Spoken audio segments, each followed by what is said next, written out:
안녕하세요. 음악이 영화를 만났을 때 진행의 JR입니다. 스마트폰을 과다하게 사용하여 스마트폰 사용에 대한 금단과 내성을 지니고 있어 일상생활 장애가 유발되는 상태를 스마트폰 중독이라고 합니다. 과거에 비해 더 오래 스마트폰을 사용하거나 더 자극적인 내용을 찾고 특별한 목적이 없는데도 습관적으로 스마트폰을 보고 장기간 스마트폰이 없으면 불안하고 초조함을 느끼는 현상입니다.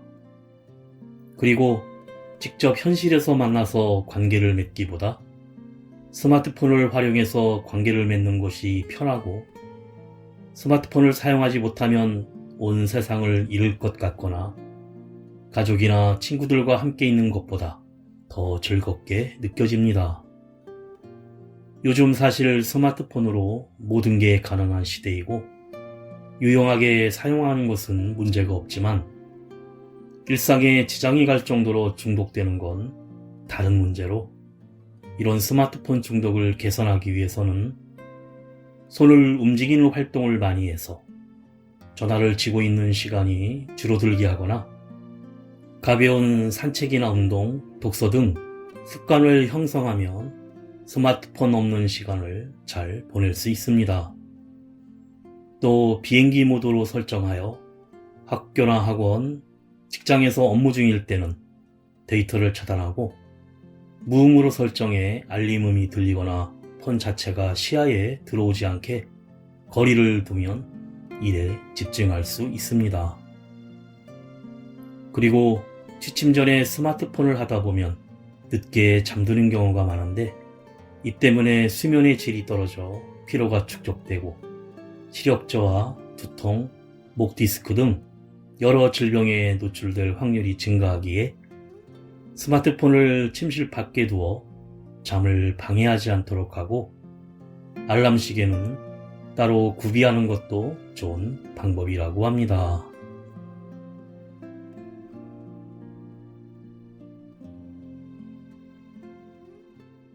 음악이 영화를 만났을 때 오늘 소개해드릴 영화는 지난 2월에 개봉한 한국 범죄 스릴러 영화 스마트폰을 떨어뜨렸을 뿐인데 입니다. 회사원인 이남희는 퇴근길 버스 안에서 졸다가 자신의 분신과도 같은 스마트폰을 잃어버립니다. 스마트폰을 지운 오준영은 남희의 폰에 스파이웨어를 설치한 뒤 돌려주는데 그때부터 남희의 스마트폰으로 취미와 직업, 움직이는 동선뿐만 아니라 경제력과 인간관계 등 남희의 모든 것을 알아낸 준영은 자신의 정체를 숨긴 채 남희에게 접근합니다. 한편 살인사건을 쫓는 형사 우지만은 사건 현장에서 아들 우준영의 흔적을 발견하고 아들이 범인일지 모른다는 불길한 직감으로 우준영을 몰래 조사하기 시작합니다. 그런데 남희는 스마트폰을 찾았다는 기쁨도 잠시, 그날 이후 남희의 평범했던 일상은 점점 파국으로 치닫게 되고 단지 스마트폰을 떨어뜨렸을 뿐인데 이남희의 모든 일상이 무너지기 시작합니다. 먼저 가수 김조한이 부르는 사랑이 늦어서 미안해 듣고 영화 이야기 시작합니다.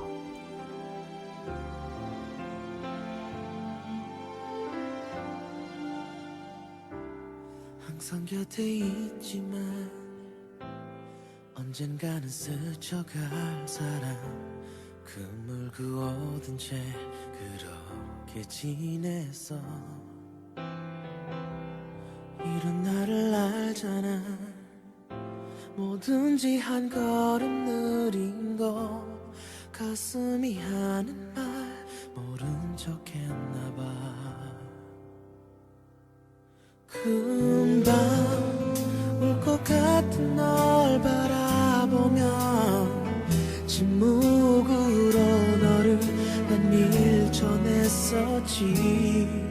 할 것 같아 내 마음 조금도 미안하지 않게 어깨 들썩임까지 마음 썼던 너. 난 그런 너를 두고도 사랑이 온지 몰랐어. 너 떠나가는 순간도 사랑했는지 몰랐어. 가슴 아픔이 너 때문이란 걸 이제 알았어.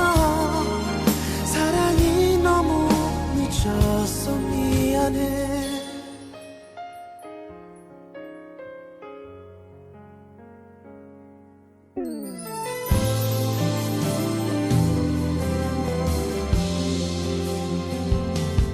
나의 마음도 알지 못하면서 사랑을 다하는 듯 떠들었었지. 난 힘들어. 너무 생각나서 또 생각 안 나서 그 한 가지 생각에 또 눈물만 나. 난 그런 너를 두고도 사랑이 온지 몰랐어. 너 떠나가는 순간도 사랑했는지 몰랐어. 가슴 아픔이 너 때문이란 걸 이제 알았어. 사랑이 너무 늦어서 미안해. 자꾸만 나를 속이며 고개 돌렸나봐. 행복이 겁나서 날 아프게 했나봐.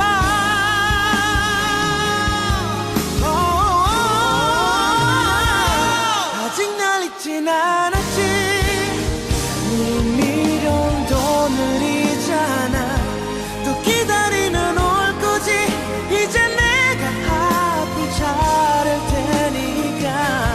이제 너에게 가장 좋은 사랑이 되어줄게. 시작이 너보다 늦어서 너보다 더 오랫동안 너보다 많이 사랑할게.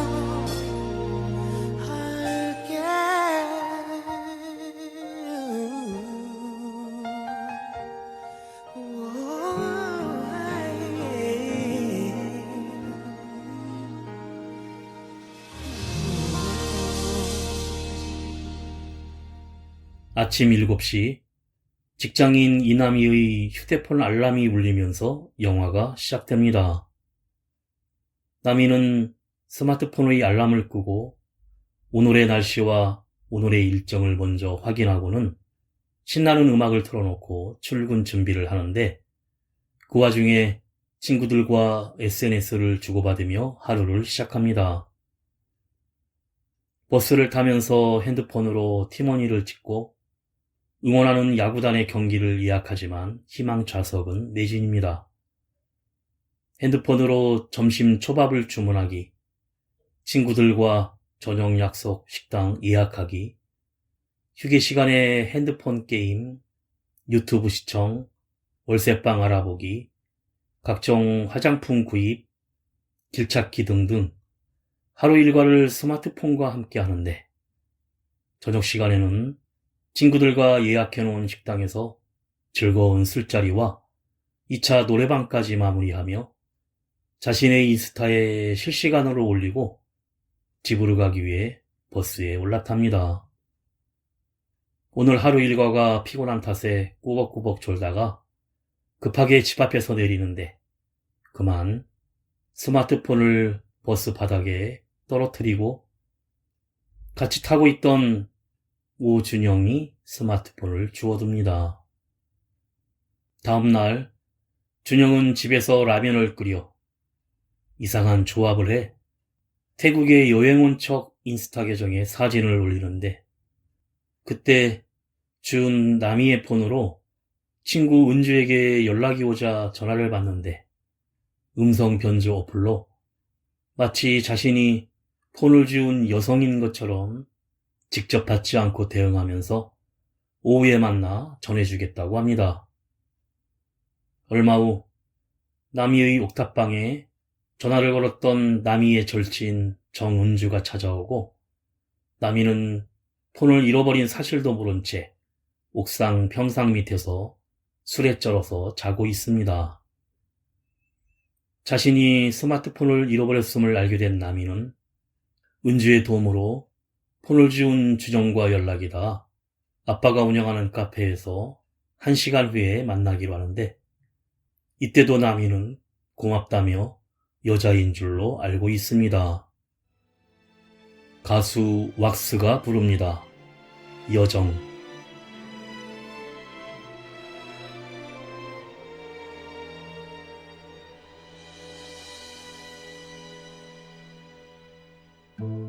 거리마다 불빛이 흐느끼듯 우는 밤 세월 흐른 지금도 사랑하고 있다니 내 나이가 몇인가 꽃이 되어진 세월 무던히도 참았던 외로움의 눈물이 사랑했어 사랑했어 우리 미치도록 사랑했었어 보고 싶어 너무 보고 싶어 내 사랑이 식기 전에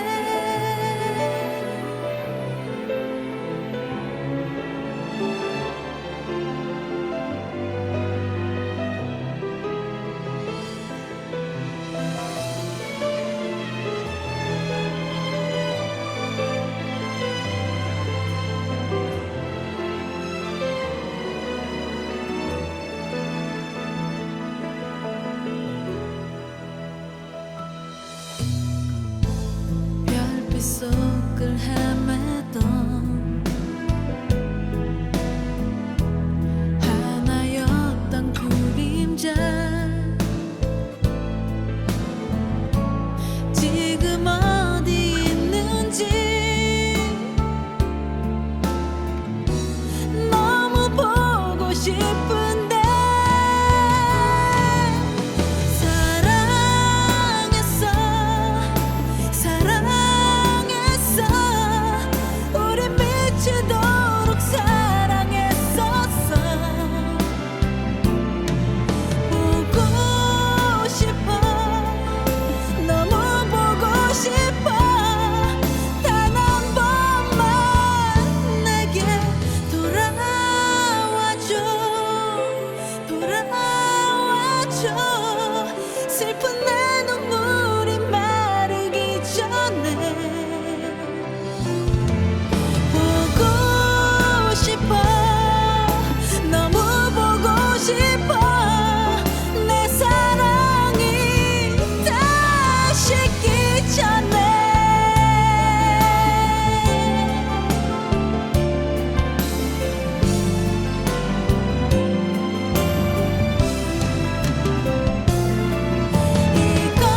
이것만은 꼭 기억해야 해 가려거든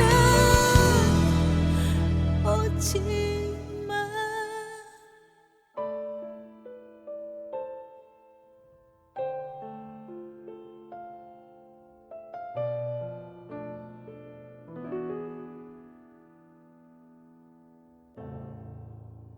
그 시각 도시 인근의 숲속에서 한 구의 시체가 발견되는데 이미 오래되고 백골화가 되어 있고 경찰들은 주변 수색으로 나무 영양제 한 통이 발견되자 인근 숲을 둘러보던 형사 우지만은 그곳에서 아들인 우준영이 심어놓고 영양제를 주고 있는 자두나무를 발견합니다. 지만의 아들은 가출한 지 7년이 지났는데 원래 말썽을 많이 피웠었는지 연락도 하지 않고 지내고 있었고, 지만은 자신의 아들을 살인 용의자로 의심합니다. 한편 이남이의 이름으로 여러 계정들을 뒤져보던 준영은 남이의 휴대폰 잠금을 풀어내려다가 비밀번호를 실패하자 갑자기 남이의 휴대폰을 박살내 액정 유리를 깨버리고 아빠 카페에 전화를 걸어 실수로 폰을 떨어뜨려 액정이 깨졌다며 수리점에 맡겨두었고 계산은 자기가 있으니 걱정 말고 찾아가라고 역시 여자 목소리 변조로 연락이 옵니다.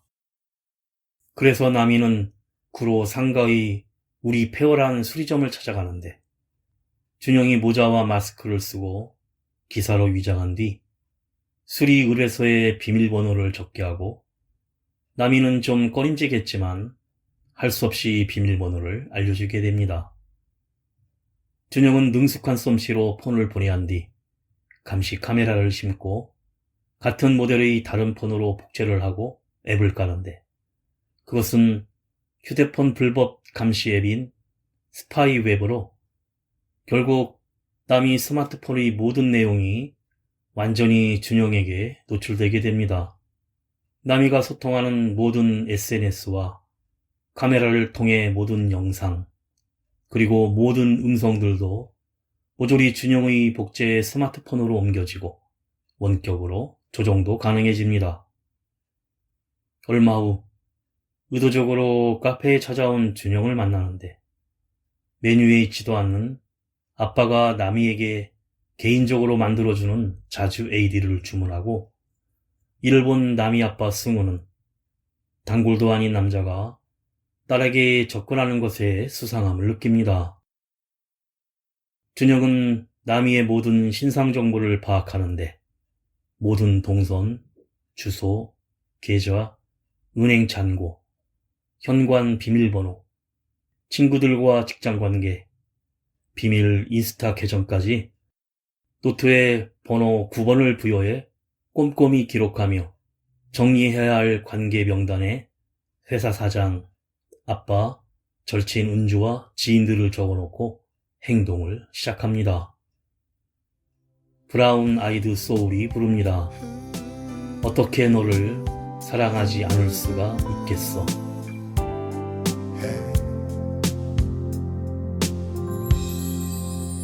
어떻게 너를 사랑하지 않을 수가 있겠어. 어떻게 너를 안아주지 않을 수가 있겠어.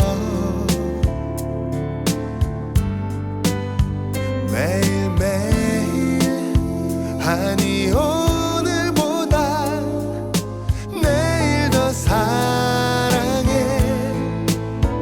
너 없이 아름다운 노래 부를 수가 있겠어.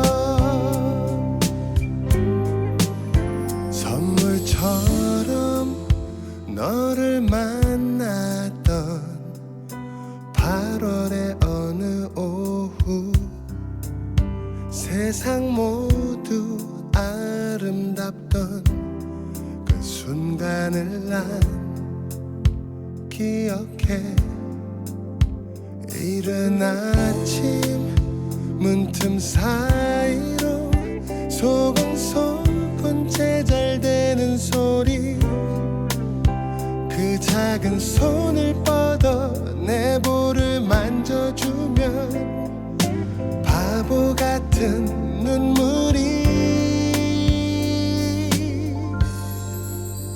어떻게 너를 사랑하지 않을 수가 있겠어.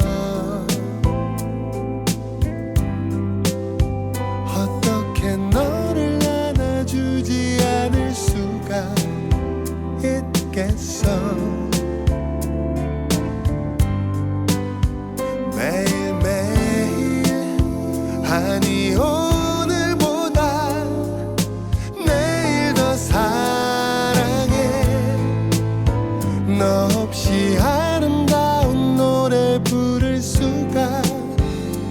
있겠어.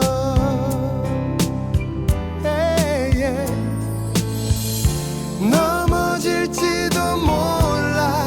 아주 캄캄한 밤이 다가와. 조금 늦더라도 천천히 일어서렴. 둘이서 꼭 안아줄게.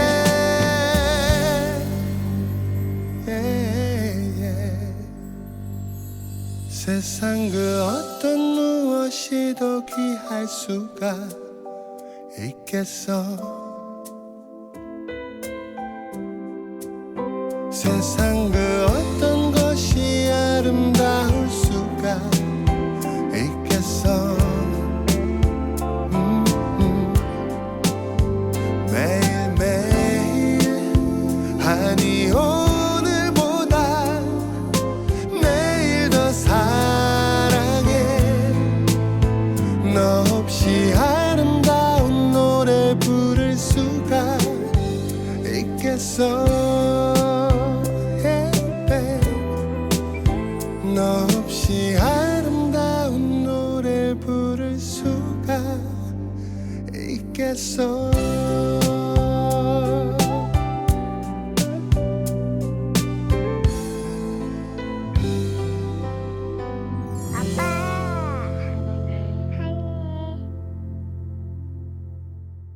한편 남이가 다니는 젤리 회사에서는 대형 이벤트가 성사되어 연봉이 오르는 좋은 일이 생겼지만 회사 오사장은 그 사실을 둘만의 비밀로 하자고 제의하고 남이도 사업이 확정되면 다른 직원들도 혜택을 준다는 조건으로 동의합니다.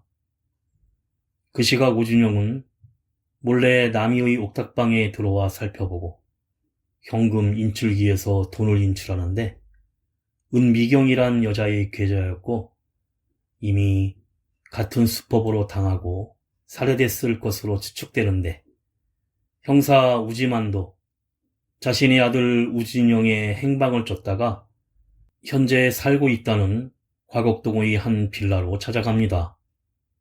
열쇠공을 불러 문을 따고 들어가는데 그곳에는 아들 준용의 각종 흔적과 핸드폰들, 그리고 결정적으로 얼마 전 살해된 은미경의 손톱에 칠해진 형광색 매니큐어와 모든 기록을 적은 노트를 발견합니다.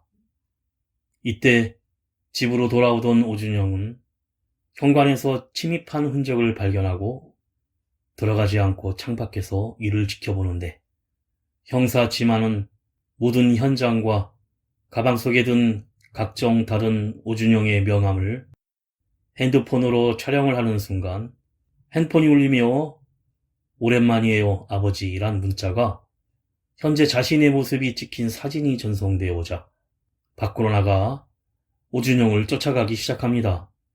옥상까지 따라갔으나 준영은 물을 틀어 집안을 물바다로 만들어 모든 흔적을 지우고 사라졌습니다. 얼마 후 준영은 남이에게 CD 중고거래를 미끼로 카페에 다시 찾아오는데 야구 경기 티켓까지 거래하며 은근히 가짜 명함까지 주고 갑니다.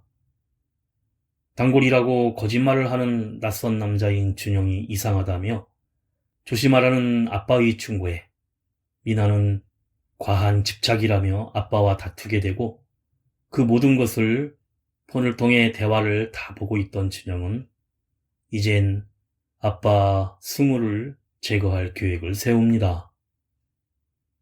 가수 박은옥이 부릅니다. 멀어진 기억. 멀어진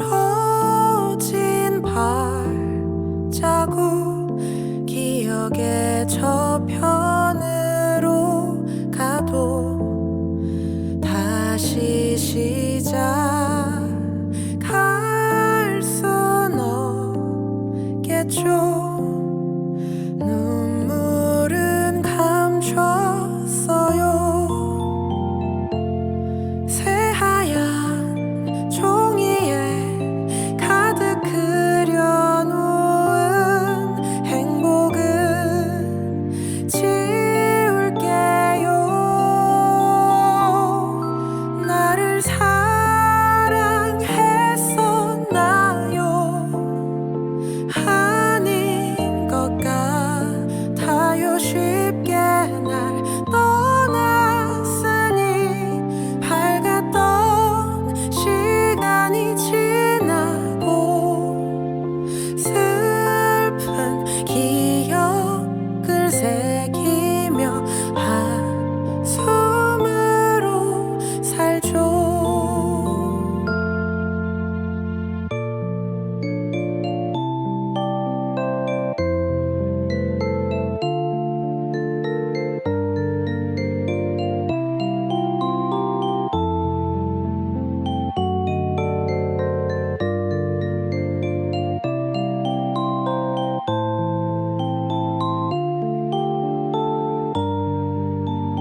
혼자 있는 게 이젠 두려워요. 공허한 시간이죠. 나를 사랑했었나요?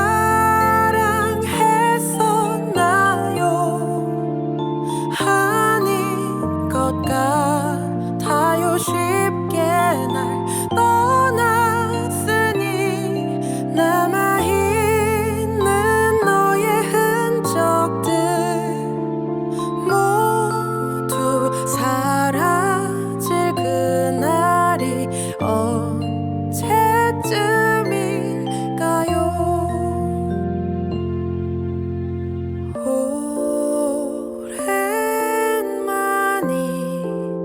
오랜만이네요.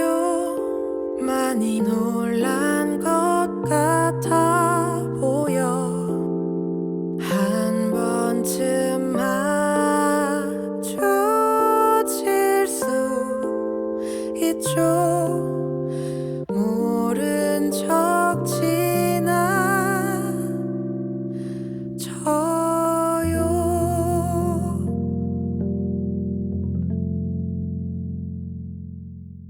그날 저녁 절친 운주가 면접을 망치고 엄마가 다투었다면서 짐을 들고 나미의 옥탑방으로 찾아오는데, 나미가 자기에게 집을 나오라고 문자했다고 합니다.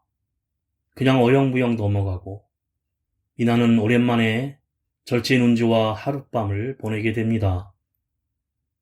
그 시각 나미로 위장한 준영이 보낸 문자를 받고 스파이웨어가 깔리면서 아빠 승우는 핸드폰에 택배 도착 사진을 보고 상자를 가지러 집 앞으로 나오는데, 무거운 상자를 살펴보며 방심한 사이 준영이 뒤에서 다가와 둔기로 머리를 때려 쓰러뜨립니다. 다음날 절친 은주와 잠이 깬 나미는 알람이 울리지 않아 11시에 일어나 지각으로 부랴부랴 택시를 타고 출근하는데, 이게 웬일인지 핸드폰을 켜자 밤새 전화 78통, 카톡 316건, 인스타 100여 건, 문자 43건이나 와 있습니다. 카톡과 인스타에는 준영이 조작해서 회사에서 연봉과 관련한 내용과 퇴사한다는 등 황당한 내용이 올라가 있었고, 남의 짓을 오해한 직원들과 사장마저 뒤통수를 맞았다며 메인 이벤트도 취소되고 반품도 계속되어 결국 회사에서 쫓겨나게 됩니다. 자신의 핸드폰이 해킹당했음을 알게 된 나미는 은주와 함께 경찰 사이버 수사대에 신고하러 갔지만 여러 가지 서류를 요구하며 무성의하게 대하자 전문가를 고용하여 해결하기로 합니다. 그런데 문제는 바로 전문가가 준용이라는 것이었는데, 나미가 받은 명함이 디지털 보안관이란 회사로 남이 친구인 여정도 취업한 회사라 의심 없이 준영을 만나 해킹의 범인을 찾아달라고 의뢰합니다. 하지만 준영은 해결해주는 척하면서 그날 밤 유일하게 같이 있었던 친구 은주가 아니고는 스파이웨어를 깔 수 없다고 이간질하여 가장 절친인 친구 은주를 의심케 해 실망한 은주가 남의 곁을 떠나게 만듭니다. 하루아침에 회사 동료뿐 아니라 제일 친한 은주마저 떠나자 괴로워하던 남이는 얼마 지나지 않아 처음에 자신의 핸드폰을 수리해줬던 수리기사가 스파이웨어를 깐 진짜 범인임을 깨닫고 구로의 그 휴대폰 수리점으로 찾아갑니다. 그런데 이때 준영을 쫓던 형사 지만을 만나 남이는 디지털 보안관 직원이라 속인 오준영과 형사가 쫓는 우준영이 같은 사람이며 범인임을 알게 되고 반드시 잡을 결심을 합니다. 남이는 여전히 스파이웨어가 깔려있는 자신의 폰에서 칩들을 집에 있는 공기기로 바꾸고 형사들과 공조해 준영을 자신의 집으로 유인하려 하는데, 형사 지만은 단순히 앵공방과 같은 몰카범이라며 남이에게는 준영이 연쇄 살인범이란 사실을 알려주지 않습니다. 가수 하동균이 부릅니다. 그녀를 사랑해줘요.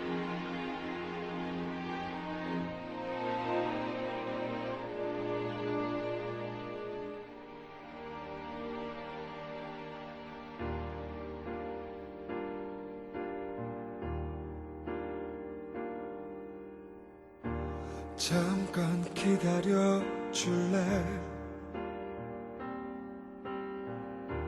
지금 데리러 갈게. 왜 자꾸 울기만 하니? 말해 어디에 있니? 네가 사랑하는 사람이 너를 두고 간 거니? 집으로 데려다 줄게. 가자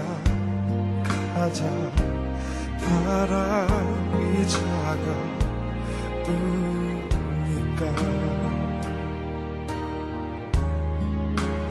너를 울리는 그 사람이 뭐가 그렇게 좋으니? 너는 모르지, 너만 모르지. 너를 사랑하는 내 맘을 걸음이 느린 내가 먼저 가지 못해서 내 자리 뺏긴 아픈 사랑을. 너의 웃는 모습이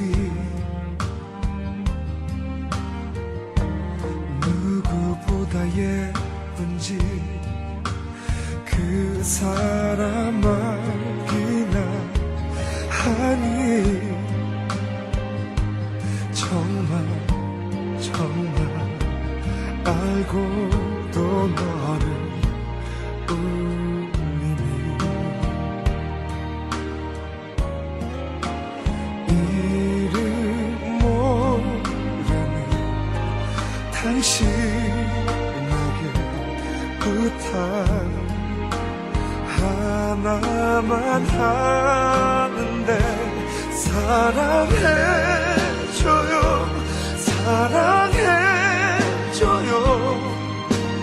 내가 사랑하는 그녀를. 당신이 나 대신에 가진 나의 그녀를 함부로 다른 생각하면 안 돼요. 사랑해줘요. 내 마음도 몰라주는 그녀가 사랑하는 사람 당신이니까 나보다 많이 사랑해줘요. 다시는 울리지는 말아요.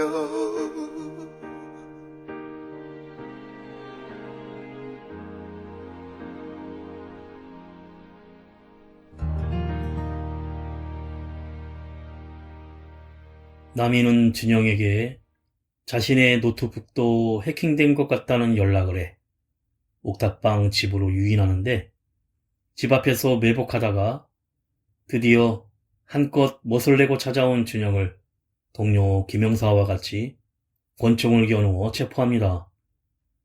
하지만 이게 웬일인지 얼굴을 마주한 형사 지만은 아들 준영이 아닌 얼굴을 보고 깜짝 놀라고, 오준영은 일반 시민인 것처럼 왜 그러냐고 시치미를 떼자 할 수 없이 그냥 놓아주고 맙니다. 남이에게 주말에 다시 오겠다는 준영의 문자가 오자 진짜 범인이 나타나지 않은 것으로 알고 남이는 집에 찾아오는 만일의 위험에 대비해 아빠의 집에 가 있기로 하고 형사에게는 무슨 일 있으면 문자하겠다고 말하며 헤어집니다. 그런데 차 안에 있던 김 형사가 남이를 다시 불러 자신의 명함에 무엇인가 적어서 전달해 줍니다. 이미 준영은 남이가 공기계로 바꾼 것과 형사와 손잡은 것을 눈치채고 있었고 집에서 울리는 전화 진동 소리에 아빠가 위험한 상황임을 눈치챈 남이는 황급히 거실로 뛰쳐나가자 그곳에서 아빠가 준영을 조심하라고 말했던 대화를 틀어놓고 기다리고 있던 준영을 만나게 됩니다.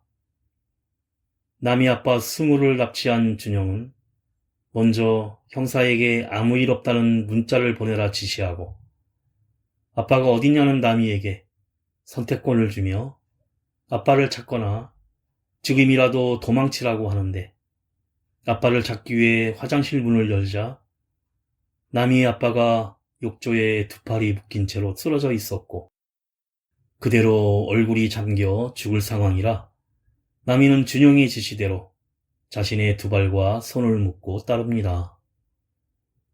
하지만 남이가 아빠만은 살려달라 애원하는 모습에도 준영은 이 상황이 마치 무슨 게임인 것처럼 만약 이 시간 이내 누군가에게 연락이 오면 살려주겠다면서 네가 죽이라는 끔찍한 말과 함께 아빠가 잠겨있는 욕조에 남이도 밀어넣어 같이 물속에 잠기고 맙니다. 그리고 물속에 잠겨 죽어가는 남이의 얼굴 사진을 찍는 준영의 사이코패스적 잔인한 모습을 보여줍니다. 가수 오시영이 부릅니다. 너무 예뻐. 너무 예뻐 너무 좋아 네가 예뻐 이렇게나 예쁘니 너의 앞에 서면 어쩔 줄을 모르게 되고 바람처럼 사랑이 오고 물감처럼 나를 물들여 내 눈에는 네가 정말 예쁜걸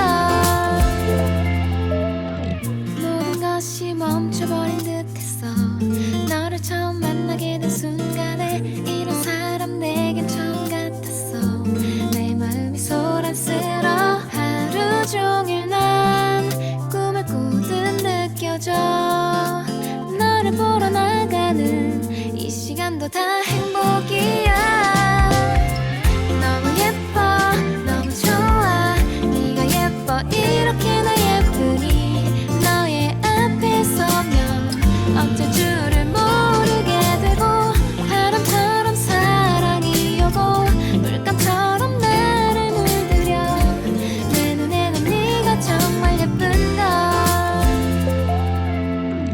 머릿속에 너가 자꾸 떠올라 나의 귀에 네 목소리 들려와 어딜 가도 너의 향이 느껴져 내 하루는 온통 너잖아 하루 종일 난 꿈을 꾸듯 느껴져 너를 보러 나가는 이 시간도 다 행복이야 너무 예뻐 너무 좋아 네가 예뻐 이렇게나 예쁘니 너의 앞에 서면 어쩔 줄을 모르게 되고 바람처럼 사랑이 오고 물감처럼 나를 물들여 내 눈에는 네가 정말 예쁜걸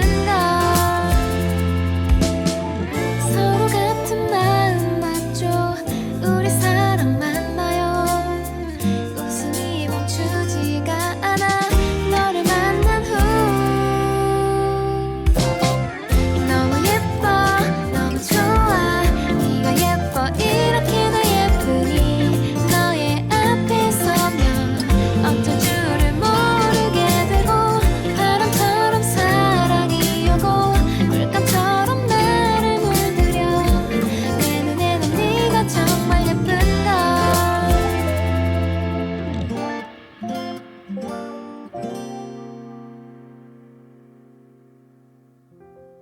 남이와 아빠를 물속에 두고 화장실을 나온 준영이 아까 남이가 바닥에 던진 경찰 명함을 주워 보게 되는데 문자 안 되고 무조건 전화로라는 글씨를 보고 남이에게 문자를 보내게 했던 자신이 속았다는 걸 알고 당황합니다.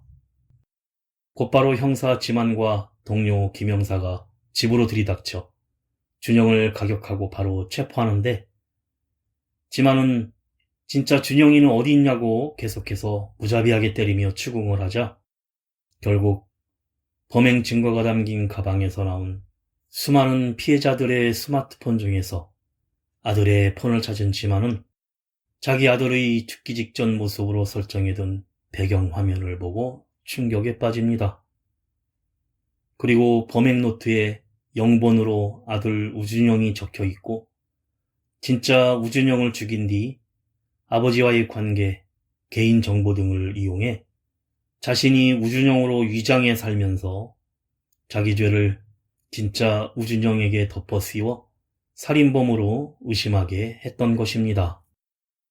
지만은 모든 사실을 알고 울분과 충격으로 총을 겨누지만 계속 쏘지는 못하고 있는데 화장실의 욕조에서 남이와 아빠를 꺼낸 김영사는 남이가 정신을 차리자 옆에 의식이 없는 남이 아빠에게 인공호흡을 하고 있습니다.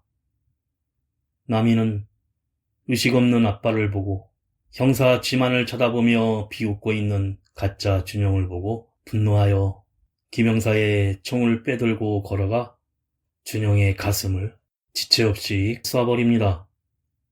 옆에서 남이의 총을 뺏은 지만은 남이를 조용히 바라보고 잠시 후 인공호흡을 받던 아빠가 기적적으로 깨어나자 남이는 달려가 부둥켜 안고 눈물을 흘립니다.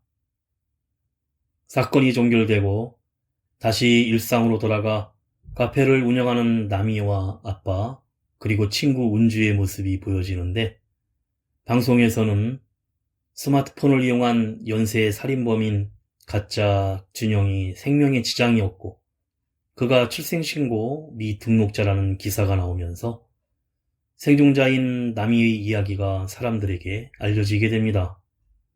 그리고 사람들은 아빠의 커피숍에 많이 찾아오는데 누군가가 일하고 있던 남이를 카메라로 찍고 있고 일상으로 돌아온 남이가 앞으로도 트라우마를 안고 살아가게 될 것이란 걸 암시하면서 영화가 끝이 납니다.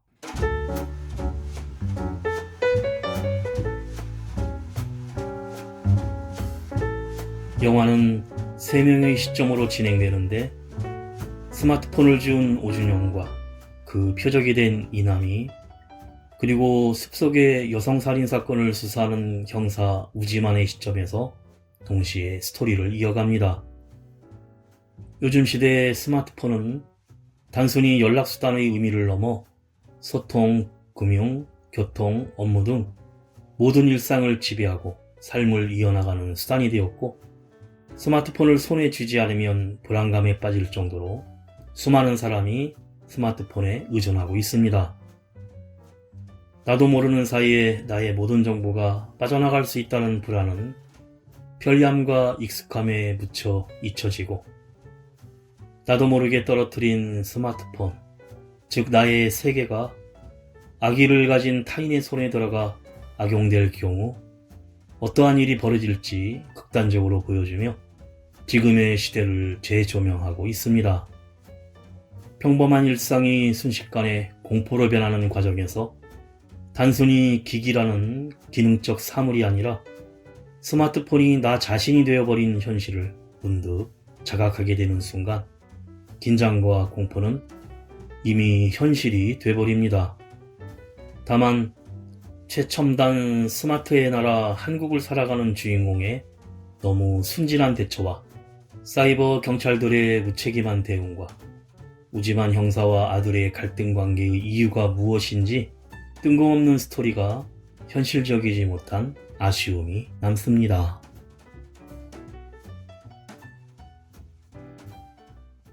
음악이 영화를 만났을 때 오늘 소개드린 한국 범죄 스릴러 영화 스마트폰을 떨어뜨렸을 뿐인데 였는데요. 주로 선한 역을 맡아왔던 임시완은 비상선언에서 악역을 통해 새로운 면모를 알렸는데 다시 한번 사이코패스의 살인자 연기를 완벽하게 소화해내고 있습니다. 그리고 여배우 천우희가 피해자가 된 남이 역으로 오준영이란 인물이 가진 공포와 그의 현실감을 더욱더 불어넣었는데 형사역의 김희원 역시 묵직하면서도 밀도 있게 표현해내며 캐릭터의 연기력으로 영화를 깊이 있게 만들었습니다. 마지막으로 가수 강산혜가 부르는 넌 할 수 있어 들으며 인사드립니다. 지금까지 JR이었습니다. 오늘도 인생을 영화처럼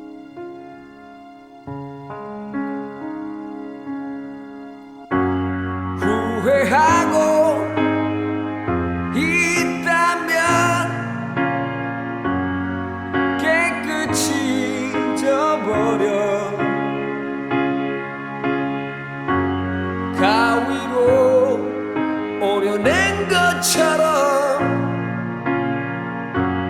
다 지난 일이야. 후회하지 않는다면 소중하게 간직해. 언젠가 웃으며 말할 수 있을 때까지 너를 둘러싼 그 모든 이유가 견딜 수 없이 너무 힘들다 해도 너라면 할 수 있을 거야. 할 수가 있어. 그게 바로 너야.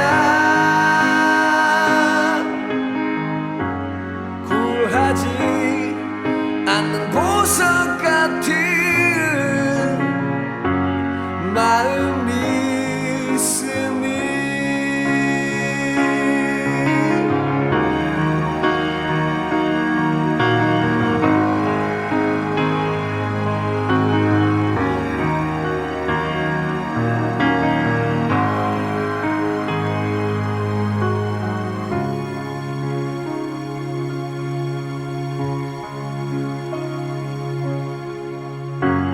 어려워 마 두려워 마 아무것도 아니야. 천천히 눈을 감고 다시 생각해보는 거야. 세상이 너를 무릎 꿇게 하여도 당당히 네 꿈을 펼쳐 보여줘. 너라면 할 수 있을 거야. 할 수가 있어. 그게 바로 너야. 굴하지 않는 보석 같은 마음이 있으니 할 수 있을 거야. 할 수가 있어. 그게 바로 너야. 굴하지 않는 보석 같은 마음이 있으니 굴하지 않는 보석 같은